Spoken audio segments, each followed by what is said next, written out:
Oi, Dom. Essa história que estou prestes a contar é dividida em duas partes. A primeira, contada sob a ótica de quando eu tinha 11 anos. Já a segunda parte é narrada a partir da visão do meu pai, que já faleceu. Em setembro de 1989, logo após o meu 11º aniversário, meus pais colocaram todas as nossas coisas no carro e nos mudamos do país do aço, na Pensilvânia, para Rhode Island. Foi uma mudança muito repentina e nem eu nem minha irmã mais velha ficamos exatamente felizes com isso. Mas mamãe nos disse que papai havia conseguido um ótimo emprego lá e que com o dinheiro extra poderíamos comprar bicicletas novas, fazer aulas de equitação e ter várias outras coisas legais. Quando chegamos, a casa era incrível, totalmente nova, mas ainda assim com um ar super antigo e sofisticado. E de acordo com nossos pais, o melhor era que não precisávamos pagar por ela. A casa vinha como parte do trabalho que meu pai tinha acabado de aceitar, sendo vice-diretor de uma renomada escola particular, onde estudaríamos. Isso não parecia muito interessante para nós na época, mas a promessa das novas bicicletas foi irresistível. O que nos deixou realmente animados foram nossos novos quartos. Eram muito maiores que os antigos. Quando mamãe e papai disseram que nós mesmos poderíamos decorá-los durante uma ida a Newport, minha irmã e eu ficamos nas nuvens. Passamos de descontentes com a mudança a absolutamente radiantes. Com o passar do tempo, as coisas começaram a ficar bem estranhas. A primeira coisa que percebi foi o quão diferente nossa nova casa era comparada às outras casas e construções ao redor da região. Era o típico estilo da alta sociedade da Nova Inglaterra, com a arquitetura perfeita para demonstrar isso. A maioria das casas havia sido construída no século XIX, e algumas das cabanas mais antigas datavam da década de 1680. Não tínhamos do que reclamar, claro, mas morar em uma casa nova em vez de uma cabana antiga e frágil, por mais histórica que fosse, era algo que começou a chamar nossa atenção com o tempo. Outra coisa que me chamou a atenção foi a forma como as pessoas olhavam para nossa casa quando passavam por ela. Lembro de uma vez que estava olhando pela janela do escritório do meu pai e vi um garoto descendo a rua com sua BMX vermelha, a mesma bicicleta que eu queria. Nossa casa era uma das 3 da rua, todas grandes e bem espaçadas. Quando o garoto parou em frente à nossa, achei que ele iria me cumprimentar. Afinal, eu era o novo garoto da cidade e quem sabe assim eu conseguiria testar minha bicicleta dos sonhos mais cedo. No entanto, em vez de vir até a entrada, o garoto ficou parado, encarando nossa casa com uma expressão de nervosismo no rosto. Acenei para ele, conseguindo finalmente sua atenção. Mas ao invés de acenar de volta ou qualquer coisa parecida, ele simplesmente montou na bicicleta novamente e voltou pelo caminho de onde veio, como se eu o tivesse assustado de alguma forma. Confesso que achei que o problema fosse comigo, que talvez as crianças da escola me vissem como um estranho e isso me deixou bem desanimado. Só que mais tarde, descobri que o que realmente assustou aquele garoto não tinha nada a ver comigo. Era a casa. Falando sobre a escola, a terceira coisa estranha só ficou evidente quando minha irmã e eu começamos as aulas. Para meu grande alívio, as crianças não me trataram mal e até me acolheram bem. Pelo menos até descobrirem quem eu era e onde eu morava. Foi aí que o comportamento delas mudou. 2 coisas desencadeavam essa reação. Quando eu mencionava para onde havíamos nos mudado ou o novo emprego do meu pai. Estava conversando com algum garoto, criando uma amizade, e de repente, quando eu falava da casa ou do trabalho do meu pai, eles mudavam. Não saíam correndo ou algo dramático, mas havia uma mudança perceptível na maneira como me tratavam. Isso continuou por semanas, até que finalmente descobri o que havia acontecido naquela casa. Demorou bastante tempo para nós, crianças, descobrirmos o que era. E isso porque praticamente todos na cidade seguiam um código de silêncio não oficial. No entanto, isso não durou para sempre, e de forma curiosa as crianças conseguiram guardar o segredo por mais tempo do que os adultos. Acho que elas sabiam menos, mas o suficiente para não querer falar sobre o assunto. Simplesmente não queriam discutir isso. Até que finalmente um garoto com quem eu tinha feito amizade me contou a verdade sobre nossa casa ser tão nova e por que algumas pessoas paravam e olhavam quando passavam por ela. Meses antes de nos mudarmos, um incêndio havia destruído completamente a casa que estava lá antes. Esse incêndio matou 4 pessoas: o antigo vice-diretor da escola onde meu pai agora trabalhava e seus 3 filhos. O fogo foi causado por um garoto chamado Rafael Hartman, que matou toda a família antes de tirar a própria vida. O incêndio foi uma tentativa de esconder o crime, mas, como era de se esperar, o caso virou notícia em todo o país. O garoto que me contou toda essa história também disse que a casa era assombrada, e foi por isso que ninguém queria ficar muito tempo perto dela, mesmo só para dar uma olhada. Eu, claro, precisava acreditar que isso não era verdade. Se eu acreditasse, não conseguiria dormir mais ali. Então fui perguntar ao meu pai e ele confirmou tudo. Ele explicou que ele e minha mãe haviam escolhido não contar nada para mim e minha irmã porque não queriam nos assustar. Além disso, fantasmas não existem, então não havia motivo para preocupação. Lembro que fiquei furioso com eles, mas também morrendo de medo. Qualquer pequeno barulho ou estalo na casa me mantinha acordado à noite, e o mesmo acontecia com minha irmã. Em pouco tempo, ambos estávamos dormindo no quarto dos nossos pais, o que claramente não podia continuar. Ao invés de considerar se mudar, meu pai insistiu que precisávamos enfrentar nossos medos. Não havia fantasmas, e estávamos deixando nossa imaginação tomar conta. Fugir não era uma opção só porque algo nos assustava. Então, não apenas morávamos em uma casa onde um terrível homicídio seguido de suicídio aconteceu, mas também tínhamos que simplesmente lidar com isso. E se não conseguíssemos? Bem, aparentemente isso era problema nosso. Minha mãe tentou interceder por nós, mas meu pai era inflexível. Ele tinha um ótimo emprego, uma casa excelente e tudo estava funcionando para ele. Não ia abrir mão disso porque seus filhos estavam tendo pesadelos, ou pelo menos foi isso que meu amigo me contou. E caso ainda não esteja claro com toda essa história de fantasmas, não foi exatamente assim que as coisas aconteceram. Meu pai, por outro lado, ficou sabendo da história completa e logo passou para minha mãe. Quando nós, crianças, descobrimos apenas parte da história, isso causou uma espécie de crise. Não queríamos mais ficar naquela casa, acreditando que os fantasmas do antigo vice-diretor e de seus 3 filhos vagavam pelos corredores à noite. Mamãe não ia nos deixar lá se isso significasse noites sem dormir e traumas. Foi assim que meus pais acabaram se separando por um tempo, pelo menos até que a energia negativa da casa também afetou meu pai, e então conseguimos um lugar em Newport, com ele fazendo a viagem diária para o trabalho. Só descobri o que realmente aconteceu naquela casa muitos anos depois e me perguntei como meu pai conseguiu dormir lá, sozinho, por uma única noite, fantasmas ou não. De acordo com meu pai, toda a história começa com um garoto chamado Rafael Hartman. Rafael vinha de uma família rica, mas isso não o deixava imune aos dramas adolescentes comuns. Ele curtia heavy metal, pegava o esmalte da irmã e passava a maior parte do tempo com outros garotos rebeldes da cidade. Ele não era só a ovelha negra da família, mas de todo o município, e sempre estava em problemas com o falecido vice-diretor. Parece que o vice-diretor decidiu que iria colocar Rafael na linha, e sempre que o comportamento dele começava a piorar, Rafael era chamado para uma conversa disciplinar no escritório.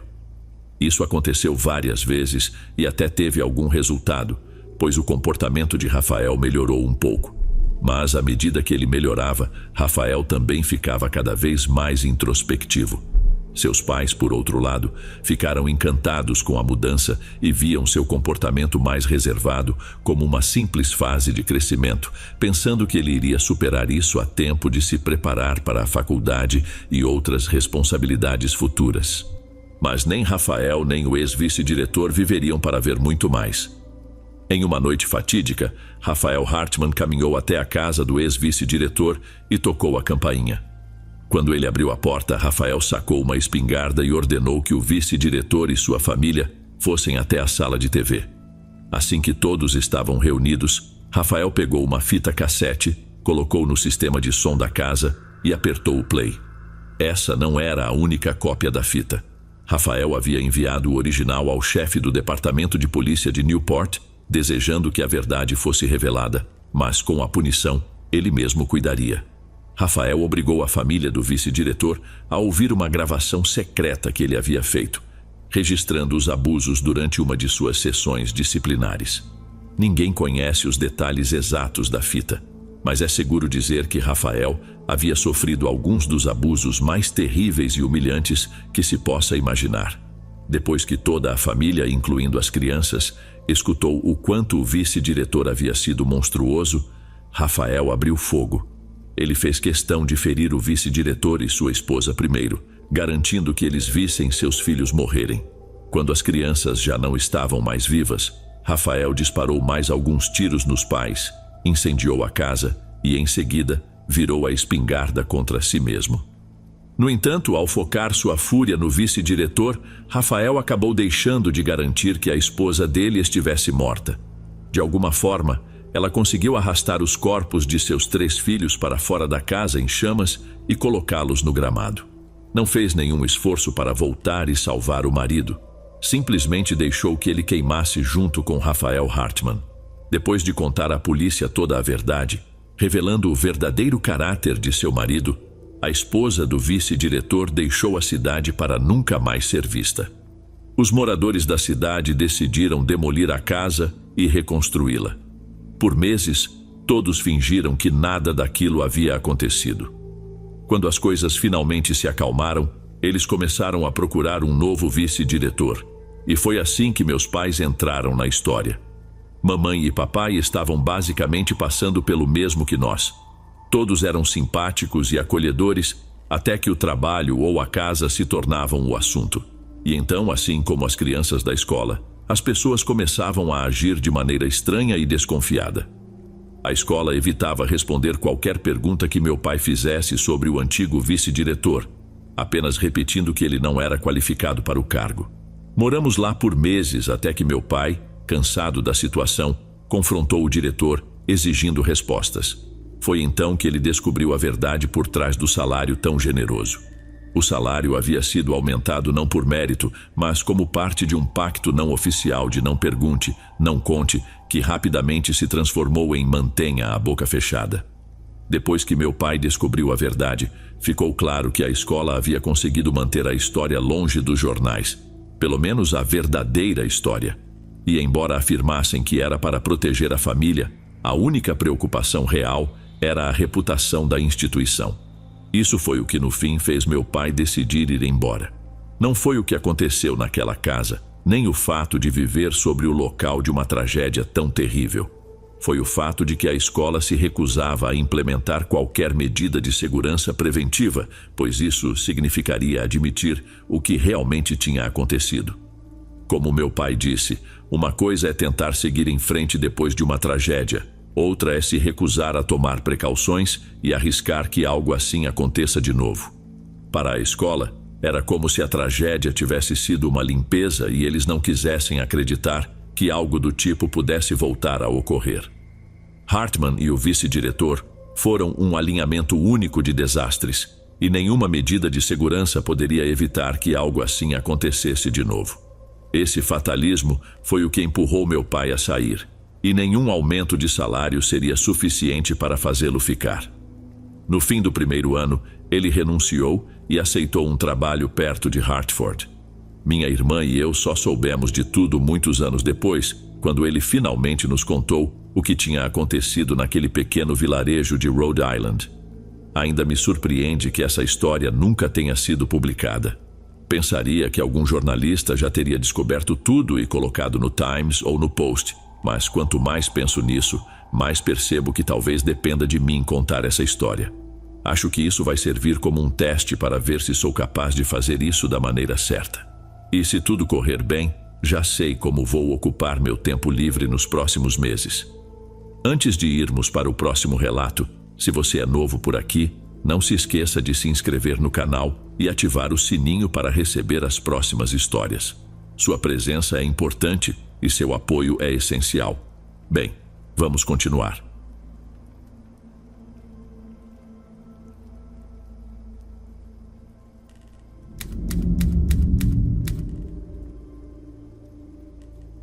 essa pode ser a história mais inusitada que já ouvi, além de ser um tanto misteriosa. Algo que mistura o assustador com uma pitada de humor. De vez em quando, lembro dela e sempre arranca um sorriso de mim. Mas se tivesse acontecido comigo, com certeza eu não acharia graça. Oficialmente, é a história de um velho amigo dos tempos de escola, mas foi totalmente confirmada pelos pais dele. E como ele provavelmente não vai colocar isso em um e-mail tão cedo, vou contar por aqui mesmo. Durante o ensino médio, éramos colegas, mas ele acabou se mudando para outra cidade. Pensei que a amizade fosse acabar ali, já que eles foram para bem longe, para o outro lado do estado. Mas em menos de um ano ele estava de volta, como se nada tivesse acontecido. No início, fiquei tão feliz com o retorno que nem me preocupei em perguntar o motivo da volta tão rápida. Só que com o tempo a curiosidade bateu e perguntei a ele o porquê. Juro, de todas as respostas que eu poderia imaginar, a que ele deu não estaria nem entre as 100 primeiras. Sério, sem esboçar qualquer sorriso, ele respondeu: um cara nu continuava fazendo suas necessidades no nosso quintal. Dá para imaginar o quanto eu ri dessa resposta, e o fato de ele ter dito isso de maneira tão séria só aumentou o meu riso. Achei que era uma piada, tinha que ser. Mas, para minha surpresa, ele estava completamente sério. Lembro bem que, quando ele me contou, estávamos sentados no quintal dele. E como já conhecia bem os pais dele, depois de tanto tempo, pensei em perguntar diretamente a ele sobre isso. Mas, naquele momento, meu amigo me lançou um olhar de puro medo, praticamente implorando para que eu não mencionasse nada a seus pais. Isso praticamente me convenceu de que ele estava inventando tudo, como parte de uma piada bem elaborada. Anos depois, como mencionei antes, acabei descobrindo que a história era totalmente verdadeira.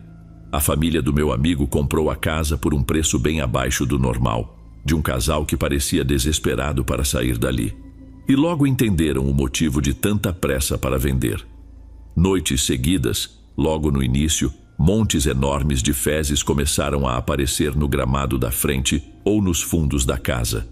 Eram tão grandes que, no começo, pensaram que fosse coisa de algum urso. O pai do meu amigo passou várias noites acordado, armado, por 3 ou 4 dias seguidos, até finalmente flagrar o responsável em ação. Não era um urso, era um homem nu, que entrava no quintal, se agachava e fazia suas necessidades ali na grama. O pai do meu amigo disse que ficou tão chocado com o que viu que, a princípio, só conseguiu observar o homem. Ele terminou o que estava fazendo, pulou a cerca e desapareceu na escuridão.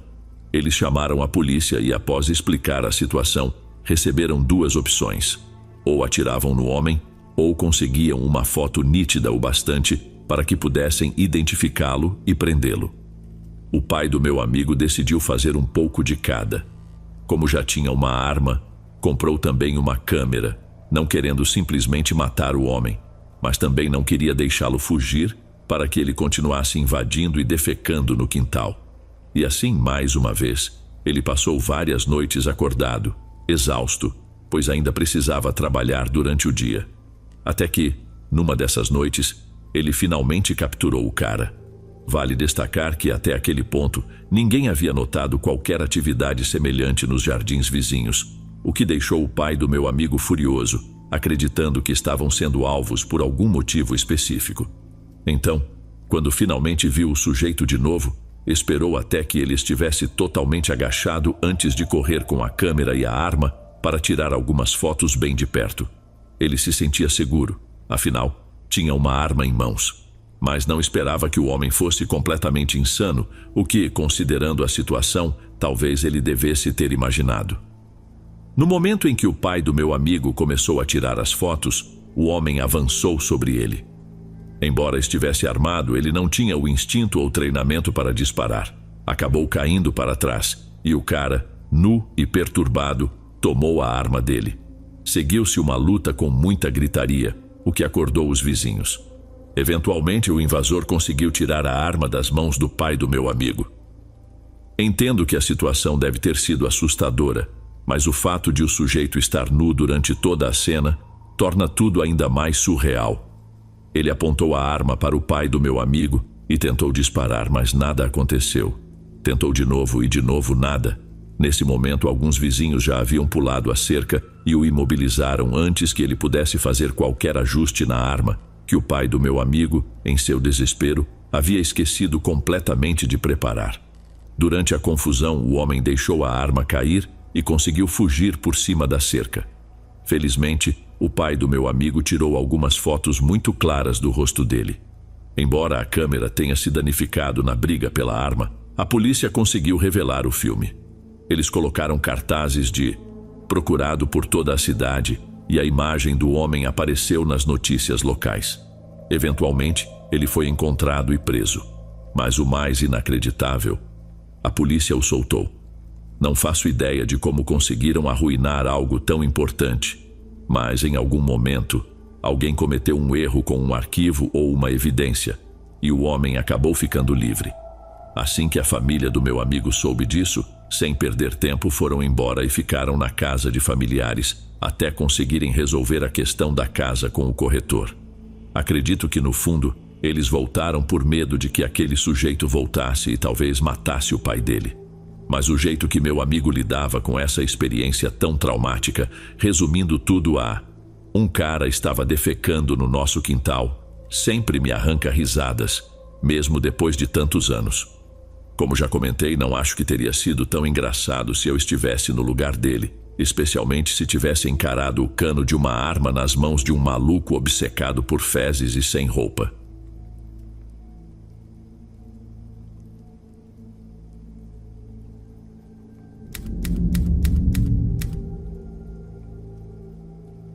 Meu nome é Roberto e sou seu inscrito há algum tempo. Para ser sincero, essa história ficou nos meus rascunhos por um tempo. Escrevi isso quase 2 meses atrás, com toda a intenção de enviar, mas quando chegou a hora me faltou coragem. A verdade é que não tenho certeza se foi realmente um momento assustador ou apenas algo que, por pensar demais depois de reler, ficou mais aterrorizante na minha cabeça. Minha esposa acha que você pode gostar de ouvir essa história, porque quando ela releu, também achou bem assustadora. Ela lembra que mencionei isso, mas acho que não entendeu o quão perturbador foi na hora. Ela pensou que o cara estava apenas sendo mal educado, o que não é bem como eu me recordo. Acho que todo esse contexto está ficando um pouco confuso, então vou direto ao ponto. Um pequeno adendo aqui. Sou meio italiano e meio americano de primeira geração, e a minha família está no ramo de restaurantes desde que me lembro. Meu pai levou sua experiência para Chicago, foi muito bem sucedido, e quando faleceu, o negócio passou para mim. Embora fosse uma honra continuar a tradição familiar, a competição no mercado de restaurantes foi ficando cada vez mais acirrada com o passar dos anos. Chegou a um ponto em que eu não estava ganhando o suficiente para garantir que meus 2 filhos fossem para a universidade e, ao mesmo tempo, contribuir para minha aposentadoria. Então, em vez de continuar lutando em um mercado saturado, comecei a considerar uma mudança de local. Prefiro não dizer o nome da cidade onde isso aconteceu, porque não quero expor algum proprietário inocente de posto de gasolina por conta de um simples mal-entendido. O que posso dizer é que a cidade fica no meio oeste, tem cerca de 20 mil habitantes, e sua proximidade com uma universidade de bom nível foi um grande atrativo para mim. A princípio, o lugar parecia completamente normal, com escolas, hospitais e várias casas bem bonitas. Mas quanto mais eu dirigia, mais o lugar começava a parecer deserto. Se eu tivesse visitado numa tarde de dia útil, eu entenderia a tranquilidade. Mas isso foi num sábado à tarde. Para uma cidade de 20 mil habitantes, a rua principal deveria estar movimentada, cheia de pessoas aproveitando o único dia real de descanso. Isso era inclusive um dos pontos que me atraíam. Nessas pequenas cidades, ainda existiam grupos que pediam 4 garrafas de vinho para cada aperitivo, em vez daqueles clientes que só aparecem quando há promoções de 2 por 1. Esse tipo de gente seria a responsável por colocar meus filhos na universidade. Mas eles não estavam em nenhum canto dessa cidade que parecia saudável, mas que na verdade não tinha nada de saudável. Acabei estacionando o carro em algum lugar e decidi caminhar pela rua principal, cercado pela ausência completa de pessoas. Juro que consegui contar os pedestres com uma única mão. Era de se espantar que algumas lojas ainda não tivessem fechado. Comecei a me perguntar se eu havia chegado durante algum tipo de evento que tirasse todo mundo da cidade. Acabei me aproximando de uma senhora mais velha, com a intenção de perguntar se a cidade era sempre assim, tão silenciosa. Mas ao me aproximar e falar com ela enquanto caminhava, ela simplesmente me ignorou. Não foi um olhar de desprezo ou frieza. Foi como se eu nem existisse. Ela passou por mim sem nem ao menos reagir, e eu tinha falado diretamente com ela. Foi tão curioso que acabei rindo alto sozinho, e logo me aproximei de outra pessoa só para garantir que eu não estava completamente invisível. Essa pessoa, por outro lado, falou comigo, mas a interação foi longe de ser amigável. Não chegou a ser grosseira, mas estava definitivamente no limite do passivo-agressivo. Perguntei onde estavam todos, e ele apenas deu de ombros dizendo algo como: "Aqui é uma cidade tranquila, gostamos assim." Depois se desculpou e foi embora. É claro que esses não eram bons sinais, e eu praticamente já tinha decidido que aquele lugar não era para mim. Mais tarde, saindo da cidade, percebi que o marcador de combustível do carro estava quase no fim. Então parei em um posto de gasolina nos arredores para abastecer. E foi aí que as coisas começaram a ficar realmente estranhas. Enquanto enchia o tanque daquelas bombas antigas, quase não acreditei no que via. O preço subia muito devagar. Foi quando percebi que o posto vendia combustível por um preço incrivelmente baixo. Isso, longe de ser algo assustador, me deixou até de bom humor enquanto caminhava até a loja de conveniência para pagar. Lá dentro, um homem mais velho com aparência desleixada estava sentado atrás de um balcão assistindo a uma pequena TV. Pela primeira vez desde que cheguei àquele vilarejo, conheci alguém realmente amigável. Ele foi caloroso, sorriu quando comentei o quanto gostei dos preços da gasolina enquanto fazia o pagamento. Ao me dar o troco, ele perguntou o que eu estava fazendo na cidade. Enquanto abria a gaveta do caixa e guardava o dinheiro, eu expliquei. No instante em que mencionei a ideia de me mudar para aquela cidade para abrir um restaurante, o semblante do homem mudou. Não foi uma expressão rude, mas algo que parecia mais próximo do medo. Mas eu juro, ele olhou direto nos meus olhos e disse, quase num sussurro: "Não se mude para cá." Eu ouvi perfeitamente o que ele disse, e a situação foi tão inesperada que eu acabei soltando um "Hã? O que você disse?" Foi então que uma mulher, que acredito ser a esposa dele, saiu dos fundos, provavelmente para ver o que estava acontecendo. Não sei se ela chegou a ouvir o que ele me falou, mas parecia que sabia que algo não estava certo. Chamou o marido pelo nome e ele simplesmente silenciou. Ela lhe lançou um olhar carregado daquela mesma expressão de medo, e ele começou a agir como uma criança flagrada fazendo algo errado. Eu estava tão atordoado que fiquei parado ali por um instante sem entender direito o que estava acontecendo, até que a esposa me perguntou se havia mais alguma coisa em que eles pudessem me ajudar. Quando respondi que não, ela disse: "Então acho que é melhor você ir embora." Em seguida voltou para os fundos com o marido, que evitava a todo custo cruzar olhares comigo. Não queria causar nenhuma cena, e toda aquela situação foi uma das mais desconfortáveis da minha vida.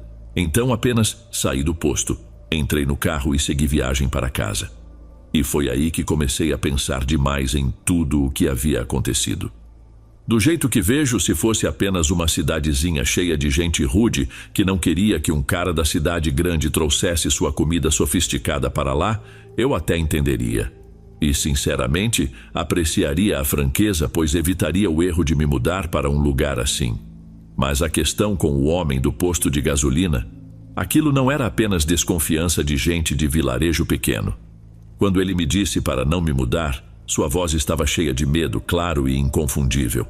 E depois, a forma como ele reagiu quando a esposa dele apareceu, foi como se ele tivesse sido pego no flagra, revelando algum segredo antigo e sujo. Foi realmente como ver uma criança sendo repreendida.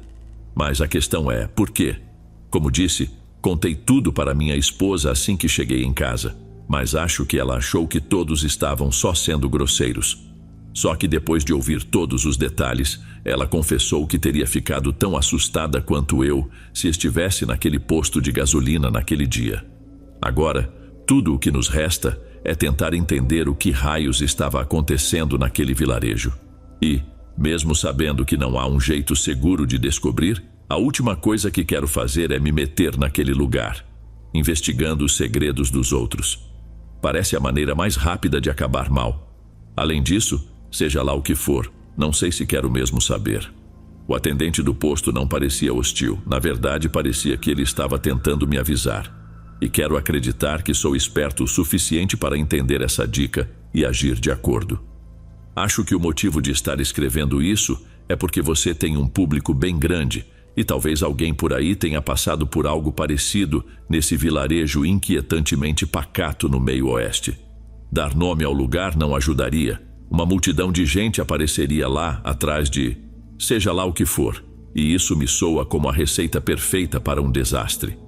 Enfim, talvez se você ler isso no seu canal, possa ajudar a resolver algo que tem me deixado desconfortável há muito tempo. Mas se não, e se isso tudo parecer apenas uma reação exagerada de um cara da cidade a um pouco de frieza interiorana, minha esposa e eu vamos continuar sendo grandes fãs seus. Se estiver gostando dos relatos, não se esqueça de já deixar o seu like, ele é muito importante. Bem, vamos continuar.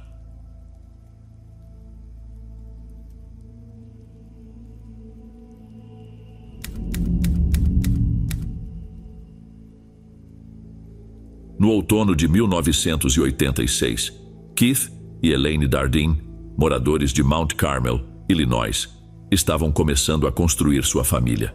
Já tinham um filho de 2 anos, Peter, mas a situação de desemprego de Keith fazia com que não tivessem onde morar nem como sustentar seu filho pequeno. No entanto, um dia, a incansável busca de Keith por trabalho deu resultado, e ele conseguiu um emprego como operador em uma planta da instalação de conservação de água no Lago Rand, na cidade de Ina, Illinois. Ina é uma pequena vila com cerca de 100 habitantes, localizada nas margens do Lago Rand. A vila foi inicialmente fundada por refugiados Cherokee na década de 1840 e tem uma longa história marcada por tragédias e violência. Por muitos anos, os moradores das cidades vizinhas se referiam a ela de forma depreciativa como a reserva. Porém, no início do século XX, os cidadãos de Ina eram, em sua maioria, de origem europeia ou afro-americana. Com o tempo, à medida que a demografia começou a se alterar gradualmente, eventos estranhos passaram a ocorrer na vila. E talvez o mais perturbador deles envolva o reverendo Lawrence Hite, um membro da igreja local. Em 1924, o reverendo Hite se tornara uma figura central na comunidade de Ina. Respeitado e confiável, ele era frequentemente visitado pelos moradores, que o procuravam para pedir conselhos e mediação em diversos assuntos. Durante a primavera daquele ano, os vizinhos começaram a perceber que o reverendo recebia visitas frequentes de uma mulher da comunidade, Elsie Sweeten, jovem, bonita e de aparente devoção. No entanto, na verdade, ela e o reverendo Hite mantinham um relacionamento ilícito e escandaloso que só veio à tona após algumas mortes misteriosas. Em julho daquele ano, o marido de Elsie Sweeten faleceu de uma doença prolongada e dolorosa, sem que os legistas pudessem identificar a causa exata. Menos de um mês depois, a esposa do reverendo Hite também morreu de forma repentina, vítima de uma doença rápida e violenta. Dessa vez, os legistas suspeitaram de envenenamento e descobriram que ambos os corpos continham doses letais de arsênico. Tanto Hite quanto Sweeten foram presos, e as investigações em suas residências revelaram grandes quantidades do veneno. Os dois foram condenados por assassinato e sentenciados à prisão perpétua. No entanto, algo curioso aconteceu nos meses seguintes. Apesar de ter sido condenada por assassinato e de terem encontrado veneno em sua casa, Elsie Sweeten foi submetida a um novo julgamento, no qual foi absolvida e libertada. Um juiz decidiu que Elsie havia sido completamente manipulada pelo reverendo, que, tomado pelo ciúme e pela luxúria, violou o 6º mandamento. Os moradores de Ina estavam determinados a fazer com que o reverendo pagasse pelos seus crimes, mas a ideia de que ele havia sido o único responsável parecia absurda para muitos. Além disso, como Elsie foi inocentada, mesmo tendo desempenhado um papel crucial no assassinato de seu próprio marido. Algo a mais parecia estar em jogo, algo oculto, agindo nas sombras. E foi exatamente nesse lugar que a família Dardin decidiu se estabelecer. No outono de 1986, Keith Dardin conseguiu uma moradia temporária para a família. Um trailer instalado em um terreno agrícola. Chamá-lo de simples seria gentil, mas até que começassem a ganhar mais dinheiro, teria que servir para complementar a renda. Elaine Dardin encontrou trabalho em uma loja de suprimentos de escritório na cidade próxima de Mount Vernon, e o casal começou a se integrar à comunidade, participando de um pequeno grupo musical em uma igreja batista local. Em meados de 1987, o casal já havia se estabelecido na região e, apesar de ainda morarem no velho trailer, estavam satisfeitos. Com os baixos custos de vida, conseguiam viver com conforto e ainda economizavam dinheiro para comprar uma casa permanente. No entanto, por trás das aparências, nem tudo ia tão bem. No início de 1987, Elaine começou a perceber uma mudança no comportamento de Keith. Ele estava dormindo cada vez menos, ficando mais irritado e estressado. Em algumas ocasiões, Elaine perguntou se havia algo errado, mas Keith sempre minimizava suas preocupações com desculpas vagas. Como uma esposa paciente, Elaine assumiu que o humor de Keith melhoraria com o tempo ou com uma mudança de cenário. Mas quando isso não aconteceu, decidiu compartilhar uma boa notícia. Estava grávida. Elaine e Keith já vinham conversando há algum tempo sobre ter outro filho, e ela acreditava que ele ficaria feliz com a novidade. Mas, para sua surpresa, Keith ficou chocado. Quando ela perguntou qual era o problema, Keith mencionou apenas que precisavam se mudar o mais rápido possível. Seu comportamento piorou a ponto de ele demonstrar sinais de paranoia extrema, mas ele continuava sem revelar os motivos para a esposa, que ficava cada vez mais preocupada. Finalmente, depois que Elaine ameaçou voltar a morar com sua mãe, Keith não teve escolha senão contar a verdade. Ina, assim como o restante do condado de Jefferson, era um lugar extremamente violento, com 15 homicídios registrados nos 2 anos anteriores. E o mais perturbador é que alguns desses crimes eram tão brutais que pareciam desafiar qualquer explicação lógica. Um dos piores foi cometido por um jovem chamado Tom Odell. Odell foi condenado pelo assassinato de seus pais, sua irmã de 14 anos e seus 2 irmãos, de 13 e 10 anos, em 1985. Ele alegou estar sob o efeito de LSD na época e disse que agiu movido por anos de abusos cometidos por sua mãe. No entanto, testemunhas afirmaram que, embora sua mãe fosse autoritária, não era abusiva, e que as acusações de Tom de que havia sido amarrado e deixado sem comida eram completamente falsas. Na verdade, Tom vinha se envolvendo com drogas e pequenos roubos desde a adolescência, e quando completou 18 anos, seus pais lhe deram 2 opções: amadurecer e conseguir um emprego ou sair de casa. Tom escolheu uma terceira alternativa: eliminar toda a família. Os assassinatos da família Odell foram apenas um dos 15 casos de homicídio na área, a maioria ainda sem solução. Para Keith, o condado de Jefferson claramente não era o lugar certo para criar uma família. Quando uma menina de 15 anos foi estuprada e assassinada a poucos quilômetros de onde a família vivia, Keith atingiu seu limite. Ele comprou uma arma de fogo e, certa vez, ameaçou usá-la contra um estranho que bateu à porta do trailer dos Dardin, pedindo para fazer uma ligação. Keith acreditava firmemente que aquilo era uma armadilha. Quando Elaine perguntou por que eles, especificamente, seriam o alvo de algum perigo, ele deu uma resposta evasiva e pouco convincente. Keith estava tão aterrorizado que estava disposto a abandonar seu emprego recém-conseguido e bem remunerado apenas para deixar a cidade. E por volta de novembro de 1987, ele procurava desesperadamente um novo lugar para morar. Mas já era tarde demais, e o que se seguiu se transformou em um mistério sombrio e duradouro. Durante seu tempo na planta de tratamento de água, Keith era conhecido por ser um funcionário pontual e confiável.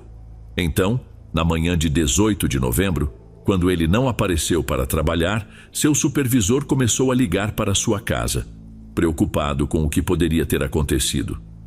Sem resposta nas várias tentativas, o supervisor decidiu entrar em contato com os pais de Keith, que moravam em Mount Carmel. No entanto, eles também não tinham notícias do filho e assumiram que ele estava em casa com Elaine no trailer. Com as preocupações aumentando, o pai de Keith, Don Dardeen, entrou em contato com o escritório do xerife do condado de Jefferson e marcou um encontro com os oficiais para verificar o trailer de seu filho. Don dirigiu-se até o local, entre a Rota 37 e os trilhos da Union Pacific, ao norte da linha do condado de Franklin, onde encontrou os policiais já à sua espera. Ao chegar, Don desceu do carro, cumprimentou os oficiais e entregou a chave reserva do trailer. Ele se afastou enquanto os policiais começavam a fazer seu trabalho. Mais tarde, Don diria que durante toda a viagem sentiu um pressentimento ruim no estômago, mas em nenhum momento considerou a possibilidade do horror que o aguardava dentro daquele trailer. No quarto, a polícia encontrou os corpos de Elaine e Peter Dardeen, além do cadáver de um bebê recém-nascido. Eles haviam sido amarrados, amordaçados, torturados e, em seguida, espancados até a morte com um taco de beisebol infantil que foi achado na cena do crime.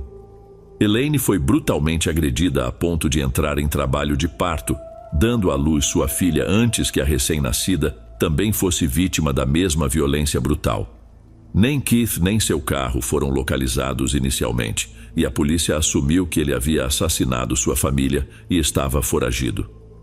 Uma equipe da SWAT, fortemente armada, foi enviada à casa da mãe de Keith em Mount Carmel, mas ela não tinha notícias do filho havia dias. A busca prosseguiu até o fim da tarde seguinte, quando caçadores encontraram o corpo de Keith em um campo de trigo, próximo ao Rand Lake College. Ele havia sido baleado, esfaqueado e castrado. Embora o corpo de Keith tivesse sido encontrado, seu carro ainda estava desaparecido. O veículo, um Plymouth vermelho de 1981, tornou-se o foco da investigação. Mas, antes que a polícia pudesse emitir um boletim de busca, perceberam algo surpreendente. Um Plymouth idêntico estava estacionado em frente à delegacia de polícia de Benton, a cerca de 18 quilômetros ao sul do trailer dos Dardeen. O interior estava coberto de sangue, que posteriormente foi confirmado como pertencente a Keith. À medida que as notícias dos assassinatos se espalhavam pela comunidade, o clima de medo só aumentava. Alguns moradores começaram a portar armas de fogo abertamente em suas atividades diárias, e um toque de recolher foi imposto para menores de 18 anos. A escola secundária local suspendeu as aulas de educação física ao ar livre, e policiais de cidades vizinhas foram chamados para reforçar a segurança e ajudar nas investigações. Os moradores estavam famintos por informações, e a falta de detalhes por parte da polícia apenas alimentava os rumores motivados pelo medo. Alguns acreditavam que Keith estava envolvido com atividades criminosas, enquanto outros culpavam um culto satânico pelo assassinato do bebê ainda não nascido de Elaine. Entretanto, uma terceira teoria, embora sombria, parecia muito mais plausível. Um médico da região, que atuava no condado de Jefferson, relatou a um jornal local que muitos de seus pacientes confessaram estarem profundamente abalados. Um homem, que morava nas proximidades do trailer dos Dardeen, contou ao médico que tinha dificuldades para dormir e havia perdido 6 quilos devido ao estresse. A filha do proprietário do trailer onde os Dardeen viviam também foi muito impactada. Ela contou aos pais que mantinha as luzes do quarto acesas todas as noites e às vezes ficava tão assustada que passava a noite acordada, incapaz de dormir. Quando procurado para comentar, o legista do condado de Franklin disse acreditar que o medo era desproporcional. Não acho que exista uma base racional para essa histeria quase coletiva, afirmou a um jornal local. As pessoas estavam se assustando mutuamente. Embora suas palavras fossem polêmicas, os medos da população eram bem reais. Havia até quem dissesse que, se alguém ficasse sem combustível no condado de Jefferson, preferia caminhar até a estrada mais próxima e pedir carona a bater na porta de uma casa local, Tal era o nível de desconfiança e pavor que pairava sobre Ina após o veredicto do legista. Um grupo de trabalho formado por cerca de 30 detetives de homicídios começou a atuar em tempo integral, investigando pistas e realizando entrevistas. No entanto, apesar de seus esforços, os avanços foram limitados. Um homem que havia sido detido no início foi liberado após o interrogatório, assim como um colega de trabalho de Keith, com quem ele aparentemente não se dava bem. Fora esse colega, ninguém que conhecia o casal tinha algo negativo a dizer sobre eles. As autópsias revelaram que nenhuma droga ou álcool foi encontrado nos corpos das vítimas, o que levou a polícia a acreditar que a pequena quantidade de maconha encontrada na cena havia sido deixada pelos próprios assassinos. Determinou-se que toda a família foi morta durante a noite, com um intervalo de cerca de 1 hora entre cada assassinato, dentro do trailer. O criminoso aparentemente teve tempo de deitar o corpo de Elaine na cama, junto com os dos filhos, e até limpou parte da cena, sugerindo que não sentia pressa em fugir e estava ciente de suas ações. Embora a cena do crime fornecesse várias pistas, o motivo do assassino continuava a confundir os investigadores. A porta dos fundos estava aberta, sem sinais de arrombamento, e itens de valor, como um videocassete e joias, estavam à vista e intocados. Esses detalhes descartaram a hipótese de roubo, e a ausência de violência sexual excluía qualquer possibilidade de perversão criminal. Tanto Keith quanto Elaine foram considerados inocentes de infidelidade, e não havia qualquer indício de envolvimento com jogos de azar, o que eliminava a possibilidade de que tivessem sido mortos devido a dívidas com o submundo do crime. Enquanto alguns sugeriam que os Dardeen poderiam ter sido escolhidos aleatoriamente por alguém desequilibrado, o legista do condado de Franklin discordava dessa teoria. "Creio que foi algo muito pessoal e deliberado", disse o legista a um jornal regional. Um especialista policial em cultos concordou, afirmando que a teoria de que satanistas estavam envolvidos era falsa. De acordo com sua experiência, esses grupos tendem a mutilar corpos mais extensivamente, colher órgãos e deixar símbolos e velas na cena dos crimes, itens que não foram encontrados no trailer dos Dardeen. Apesar disso, a polícia considerou a possibilidade de que o assassinato poderia ter sido um caso de identidade equivocada. Joan Dardeen, a mãe de Keith, mais tarde sugeriu que poderia haver outros motivos por trás do assassinato de seu filho e de sua família.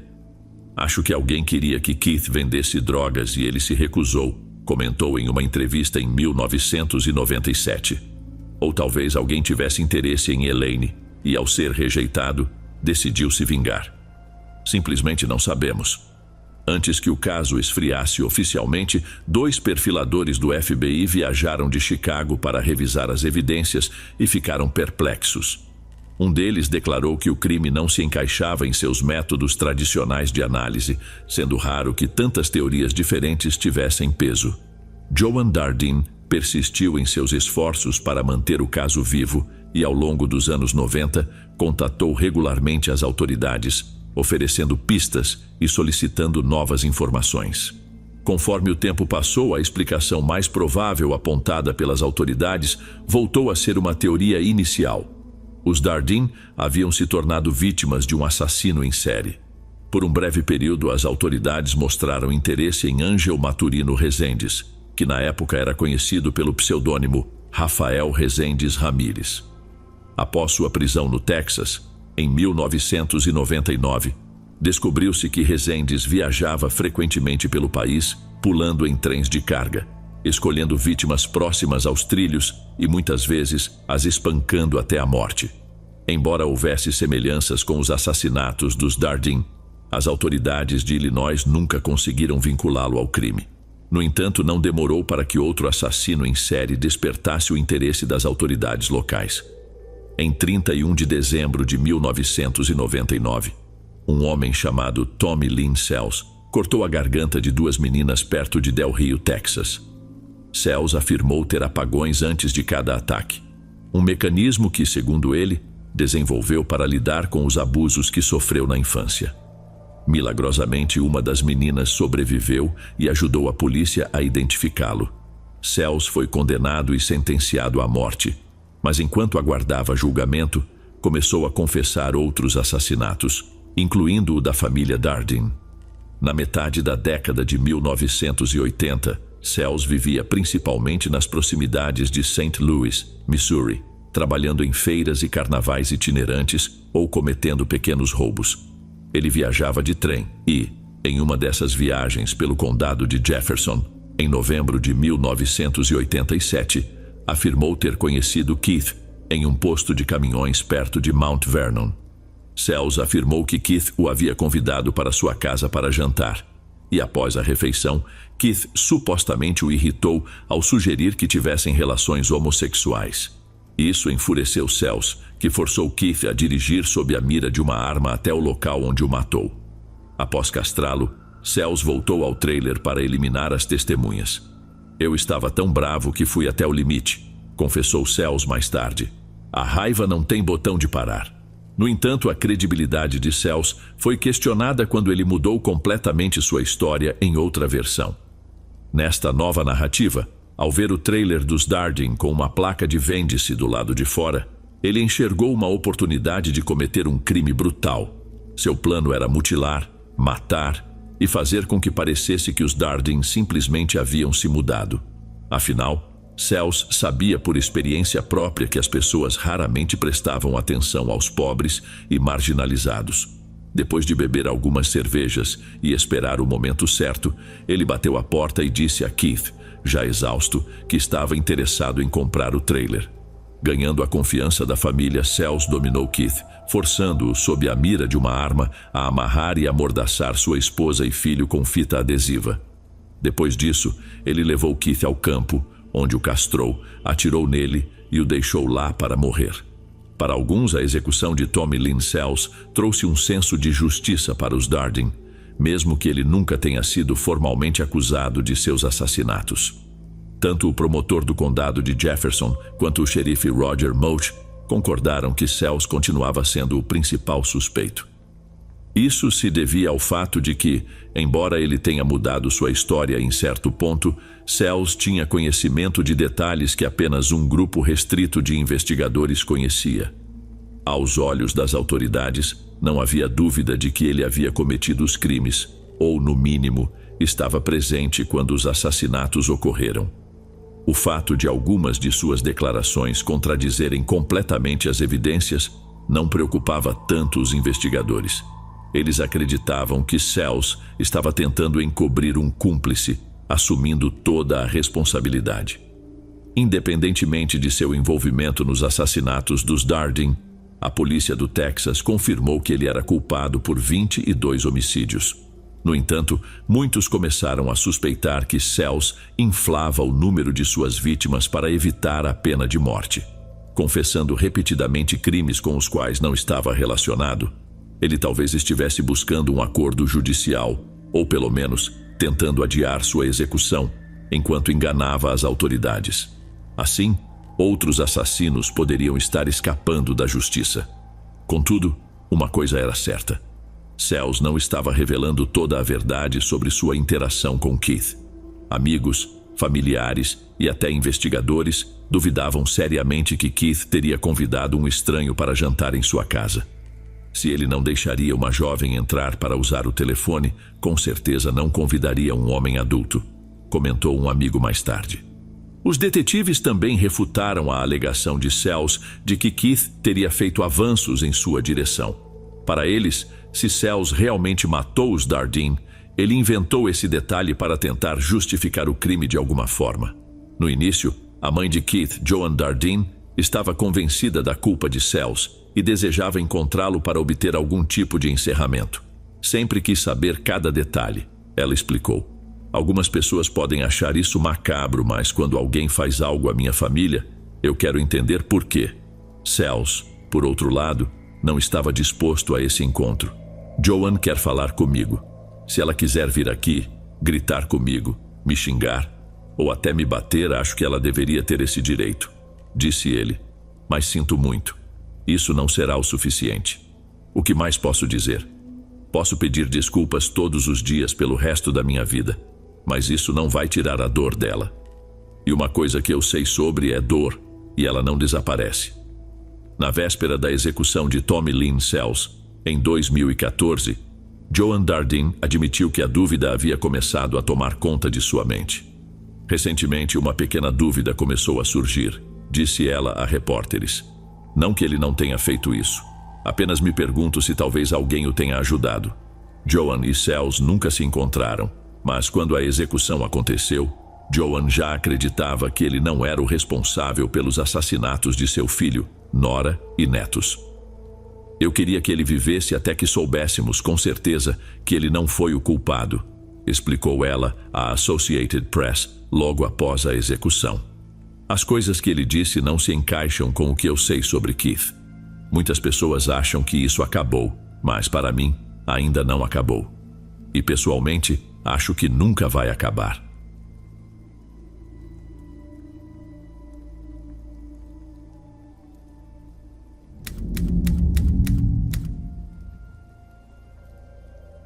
Por sorte, não tenho uma história pessoal para dividir com você, o que imagino me torna bastante privilegiado. Mas meu tio materno tem uma muito interessante de quando eles eram pequenos. Minha mãe diz que não se lembra disso, mas ela ainda era um bebê na época, então quem pode saber com certeza? A história gira em torno de uma mudança que meu avô estava pensando em fazer e de uma casa que ele planejava reformar antes disso.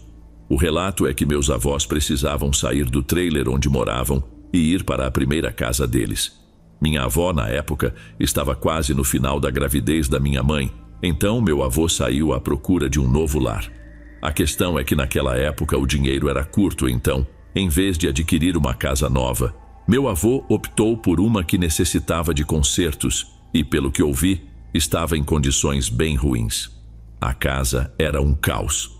Mas para o meu avô isso não era um problema. Na cabeça dele, ele estava apenas adquirindo o terreno e já tinha grandes planos para o que faria ali.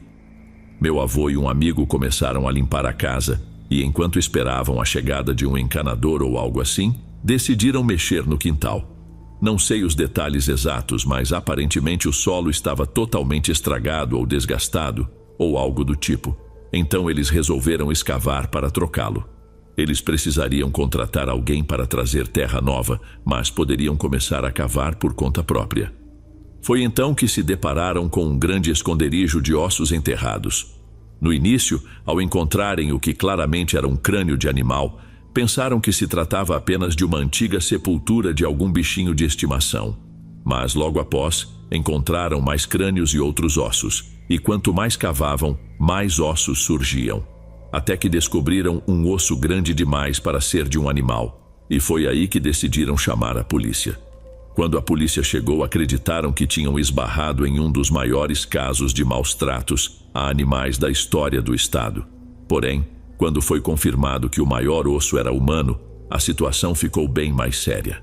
O local todo foi transformado em uma cena de crime, e meu avô não pôde trabalhar lá por cerca de um ano, enquanto a polícia fazia escavações à procura de outros locais de sepultamento. Ao descobrir sobre o ocorrido, minha avó decidiu que não havia a menor possibilidade de criar uma família naquele lugar.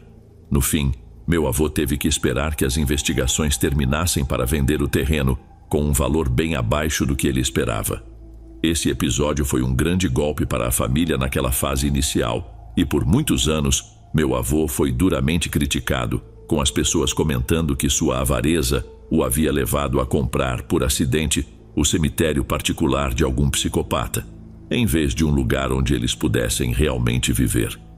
Perguntei sobre os ossos e se alguma vez descobriram a quem pertenciam ou como foram parar lá, mas a resposta foi negativa.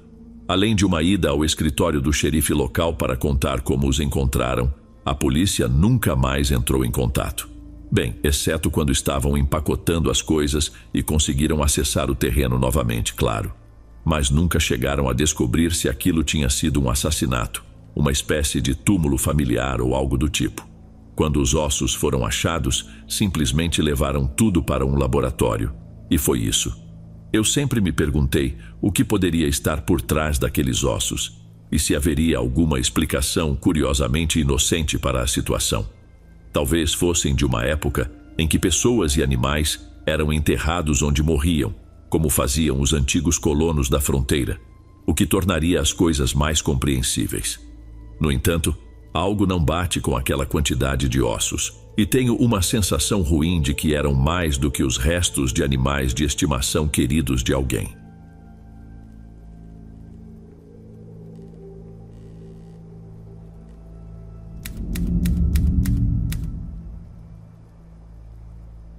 Meu nome é Liam Jones, e isso aconteceu comigo no ano de 2003, um período que eu esperava ser como qualquer outro. Sou policial em North Hill, uma pequena e pacata cidade no estado do Maine. Minha vida, de modo geral, não tem muitos eventos emocionantes e, para ser sincero, eu gosto disso. Passo meus dias lidando com pequenas brigas, fazendo as mesmas patrulhas e tomando café no restaurante onde todo mundo sabe o meu nome.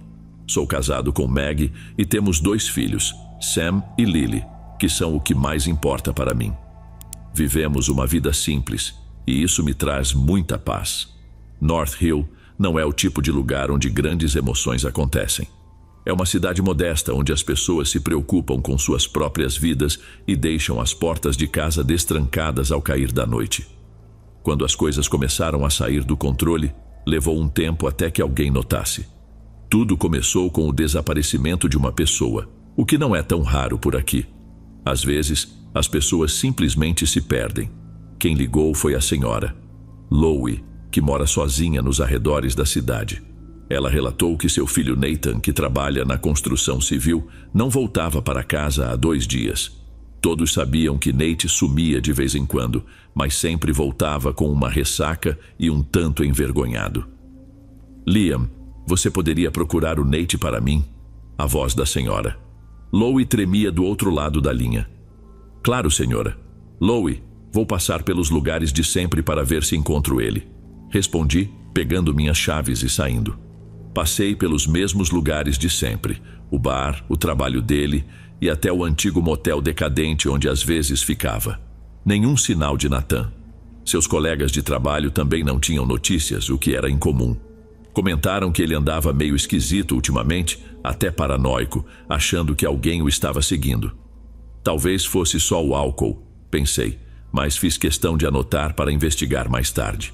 Os dias foram passando, e logo uma semana se foi sem notícias de Nathan. A senhora Lowe estava cada vez mais desesperada, e para ser honesto, eu também. North Hill não é o tipo de lugar onde as pessoas simplesmente somem. Então, uma noite recebi uma ligação de Mike, um amigo e também policial na cidade. Liam, você precisa ver isso, disse ele com a voz grave e contida. Me encontre na fazenda abandonada dos Larson. A antiga fazenda dos Larson era um local esquecido nos limites da cidade, uma lembrança de um tempo que já se foi. Era o tipo de lugar onde as crianças se desafiavam a ir nas noites de Halloween. Dirigi até lá, os faróis cortando a escuridão, e encontrei Mike do lado de fora. O que está acontecendo? Perguntei enquanto saía do carro. Você precisa ver com seus próprios olhos, ele respondeu, me guiando para dentro. O cheiro foi a primeira coisa que me atingiu, algo úmido, com um toque de algo mais metálico. Mike apontou a lanterna para o chão, e então vi uma enorme mancha escura, densa e aterrorizante, manchando a madeira. Sangue. Muito sangue. Meu Deus, Mike, murmurei. Revistamos o lugar inteiro de cima a baixo, mas não encontramos mais nada. Nenhum corpo, nenhuma pista, apenas aquela imensa poça de sangue. Chamei os reforços do condado e logo o local estava cheio de peritos. Porém, eles também não acharam muita coisa. Parecia que alguém havia feito um esforço para limpar, mas se esqueceu do sangue. Com o passar dos dias, mais pessoas começaram a desaparecer. Primeiro foi Laila, a garçonete do restaurante. Depois o velho Thompson, que vivia sozinho. Todos os casos tinham algo em comum que era perturbador. Não havia sinais de luta, nenhuma testemunha, e as pessoas simplesmente sumiam. A cidade estava em alerta e Maggie, minha esposa, estava apavorada. Embora eu tentasse acalmá-la, a verdade é que eu também estava com medo. Uma noite, enquanto fazia minha patrulha, recebi uma ligação de Maggie. Liam, tem alguém lá fora, sussurrou ela com a voz cheia de medo. Consigo ver uma sombra se movendo perto do celeiro. Fique dentro de casa e tranque todas as portas. Estou chegando em 5 minutos, respondi, sentindo o coração acelerar enquanto dirigia para casa o mais rápido que podia. Quando cheguei, encontrei Meg e as crianças encolhidos na sala, pálidos e tremendo. Peguei minha lanterna e fui até o celeiro, arma em punho. A lua estava alta, jogando sombras longas e assustadoras enquanto eu me aproximava. Ouvi o farfalhar das folhas e logo em seguida, um sussurro baixo. Abri a porta de uma vez, iluminando a escuridão com minha lanterna. Quem está aí? Chamei, tentando manter minha voz firme, apesar do medo que subia pelo meu corpo. Por alguns instantes, não houve movimento algum. Então, uma figura emergiu da escuridão. Era um homem, desgrenhado e imundo, com um olhar selvagem que parecia atravessar minha alma. Ele estava esquelético, e suas roupas estavam rasgadas e manchadas de sangue. Nathan? Perguntei, mal conseguindo reconhecê-lo. Me ajude. Ele sussurrou com uma voz áspera. Ele está vindo. Quem está vindo? Perguntei, me aproximando cautelosamente. Mas antes que pudesse responder, ele desabou, inconsciente. Chamei uma ambulância e Nathan foi levado ao hospital. Seu estado era crítico, mas ele estava vivo. Quando finalmente recuperou a consciência, o que contou me arrepiou até os ossos. Nathan afirmou que havia sido sequestrado por um homem que se auto-intitulava O Colecionador. Esse homem, segundo ele, sequestrava pessoas e as mantinha presas em um bunker subterrâneo, em algum ponto da floresta. Ele as alimentava apenas o suficiente para que sobrevivessem, até que chegava a hora de colecioná-las. Nathan havia conseguido escapar, mas por muito pouco. Relatei tudo ao xerife do condado, e logo uma busca foi organizada. Vasculhamos a floresta por dias, mas não encontramos nada. Mesmo assim, os desaparecimentos continuaram, e o medo tomou conta da cidade. Parecia que vivíamos em um pesadelo constante, sabendo que alguém estava lá fora à espreita observando. Certa tarde eu estava em casa tentando relaxar com Meg e as crianças, quando de repente a luz apagou. A escuridão repentina foi perturbadora e imediatamente procurei por minha lanterna. O telefone tocou e meu coração acelerou quando atendi. Liam, é o Mike. Você precisa vir para a delegacia agora, disse ele com urgência na voz. Peguei minhas chaves rapidamente e disse a Meg para não sair de casa. Em seguida dirigi o mais rápido que pude até a delegacia. Quando cheguei, Mike já estava lá, com uma expressão no rosto que eu nunca tinha visto nele antes. Medo. Nós o pegamos, disse ele com a voz baixa. Temos o colecionador. Onde? Perguntei quase sem conseguir acreditar no que ouvia. Na velha pedreira. Você não vai acreditar, Liam. Dirigimos juntos até a pedreira, um lugar abandonado e tomado pelo mato. Lá, em uma clareira escondida, encontramos um bunker improvisado, exatamente como Nathan havia descrito. Dentro dele estavam as pessoas desaparecidas da cidade. Algumas estavam vivas, outras infelizmente não. A cena era simplesmente horrível. O homem foi preso sem dizer uma única palavra. Ele apenas sorria, um sorriso frio e vazio, enquanto o levávamos sob custódia. O que se seguiu foi um turbilhão de atividades, operações de resgate, cobertura frenética da mídia e uma enxurrada de perguntas sem fim. A cidade estava em choque, lutando para aceitar a realidade do que havia acontecido. As famílias choravam suas perdas e uma tentativa de normalidade começou a voltar, mas sabíamos que o caminho para a cura seria longo. Nathan e os outros sobreviventes precisariam de tempo para se recuperar, tanto física quanto mentalmente. O colecionador, cujo nome verdadeiro era Malcolm Grant, foi finalmente julgado e condenado à prisão perpétua, sem qualquer chance de liberdade condicional. O terror que ele trouxe à nossa cidade nunca seria esquecido, mas havia algum conforto em saber que ele nunca mais faria mal a ninguém. Quanto a mim, voltei à rotina de sempre, mas algo havia mudado. Eu havia mudado. As noites tranquilas de North Hill agora pareciam ter um sutil toque de inquietação. Eu buscava conforto em minha família, nas pequenas alegrias do cotidiano, mas não conseguia me livrar da sensação de que algo profundamente maligno tinha passado por nós. Maggie muitas vezes perguntava como eu estava me sentindo, e eu sempre sorria, dizendo que estava tudo bem. No entanto, bem no fundo, sabia que os acontecimentos daquele ano haviam deixado marcas em todos nós. North Hill continuava sendo nosso lar, mas nada era mais como antes. Nós também mudamos. A vida seguiu em frente, como sempre acontece. Aos poucos, a cidade se recuperou e novas famílias se mudaram para cá, sem nem imaginar os horrores que um dia assombraram este lugar. Continuei fazendo meu trabalho, protegendo as pessoas que eram importantes para mim, sabendo que, embora o mal tivesse passado por nossa cidade, nós o enfrentamos e sobrevivemos. E isso, eu repetia a mim mesmo, era o suficiente. Ainda assim, de vez em quando, em noites especialmente silenciosas, quando as sombras pareciam um pouco longas demais, eu me pegava pensando em Malcolm Grant e na escuridão que ele trouxe para nossas vidas.